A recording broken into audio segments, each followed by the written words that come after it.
सिंगरौली जिले में रहा एक दिवसीय केंद्रीय मंत्री का दौरा। कोयला मंत्री प्रहलाद जोशी का एक दिवसीय सिंगरौली दौरा हुआ संपन्न।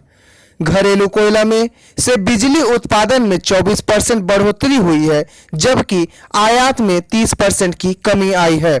कोयले की बढ़ती कीमतों एवं आयात में रुकावट के चलते कुछ समय समस्याओं का उत्पन्न हुई है। कोल इंडिया के पास 4 दिन के कोयले का स्टॉक बचा हुआ है। बिजली घरों को कोल इंडिया से 2 मिलियन टन कोयला उपलब्ध मात्र कराया जा रहा है। केंद्रीय कोयला खाद्य एवं संसदीय कार्य मंत्री प्रहलाद जोशी मंगलवार को सिंगरौली दौरे पर रहे। एनसीएल मुख्यालय से के सीएमडी सहित अलग अलग प्रोजेक्ट के जीएम के साथ समीक्षा बैठक के बाद पत्रकारों से चर्चा करते हुए उन्होंने कहा कि कोयले की कमी को लगातार पूरा किया जा रहा है। बिजली कंपनियों को जरूरत के हिसाब से कोयला उपलब्ध कराया जा रहा है। उन्होंने स्वीकार किया कि कोयले की बढ़ती कीमतों एवं आयात में रुकावट के चलते कुछ समय समस्याएं उत्पन्न हुई थी, लेकिन अब धीरे धीरे उसे पूरा किया जा रहा है। उन्होंने कहा कि घरेलू कोयला से बिजली उत्पादन में 24% बढ़ोतरी हुई है, जबकि आयात में 30% की कमी आई है, जिसके कारण यह समस्या उत्पन्न हुई है। हालांकि मंत्री ने बताया कि कोल इंडिया के पास 4 दिन के कोयले का स्टॉक बचा हुआ है। बिजली घरों को कोल इंडिया से 2 मिलियन टन कोयला उपलब्ध मात्र कराया जा रहा है। 3 प्रमुख माइन का दौरा किया हूँ और उधर समीक्षा भी किया हूँ। उद्देश्य स्पेसिफिक उद्देश्य ये नहीं है, ऐसा कुछ नहीं है, लेकिन जनरली रिव्यू होने का बाकी बहुत दिनों से था कोविड के कारण मैं आज आया हूँ। एनसीएल ऐसे टारगेट के हिसाब से कहना है तो टारगेट तो कर रहे हैं। NCL as a specific I am telling, तो इस पर टारगेट तो कर रहे हैं एनसीएल। और बाकी जो है कोयला का बिजली क्षेत्र के जो ज़रूरत है हम ज़रूर पूरा कर रहे हैं और आगे भी करेंगे। तो आप सब जानते हो इंपोर्ट प्राइस के कारण पूरा बंद हो गया था, पूरा इंपोर्ट बंद हो गया था। ऑलमोस्ट मीन्स 30% ईयर का कम हो गया ऐसे पता था, लेकिन सितंबर अक्टूबर में बहुत बड़ी मात्रा में हमारा इंपोर्टेड कोयला लगभग बंद हो गया, न के बराबर है। तो इसके कारण और बिजली का डिमांड हमारा बहुत ज़्यादा हो गया, ये अच्छी बात है। लेकिन हमारा जो डोमेस्टिक कोल से जो बिजली उत्पन्न होता था वो 24% ज़्यादा हुआ है, और इंपोर्टेड कोल से होता है वो 30% गिरा है। मीन्स ये 30% का जो गैप था वो गैप हम डोमेस्टिक कोल से हम भर्ती कर रहे हैं। तो इसलिए मैं इतना ही कहना चाहता हूँ, जो कोयला का बिजली के लिए ज़रूरत है वो पूर्ति करने के लिए कोल इंडिया सहित हम बहुत कोशिश कर रहे हैं।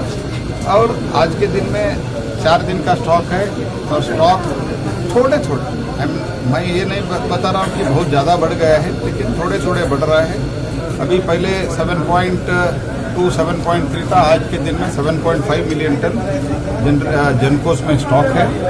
इसलिए आगे भी ये जो 2 मिलियन टन का 2 मिलियन प्लस का बिजली क्षेत्र से डिमांड है, कोल इंडिया, सिंगरेनी और कैप्टिव सब मिला के ये आपूर्ति हम जरूर करेंगे। सर, कोल माइंस का वो विपक्ष का आरोप है कि प्राइवेटाइजेशन किया जा रहा है, इसको क्या कुछ कहेंगे इसके बारे में? प्राइवेटाइजेशन कहाँ किया है? कुछ तो ऐसे ही आरोप लगाए तो क्या उत्तर देना है? ऐसे कुछ कोई प्राइवेटाइजेशन। वहीं विपक्ष का रोल निभा रही कांग्रेस पार्टी ने कहा कि सरकार के द्वारा लगातार यह बयान दिए जा रहे हैं कि देश में कोयले की कमी नहीं है। वहीं एनसीएल जो कि कोल खान है, उसके द्वारा भी लगातार यह बयान दिए जा रहे हैं कि देश में कोयले की कमी नहीं है। कोयले की कमी ना होने पर भी आखिर क्यों कर रहे कोयला मंत्री कोल खानों में दौरा?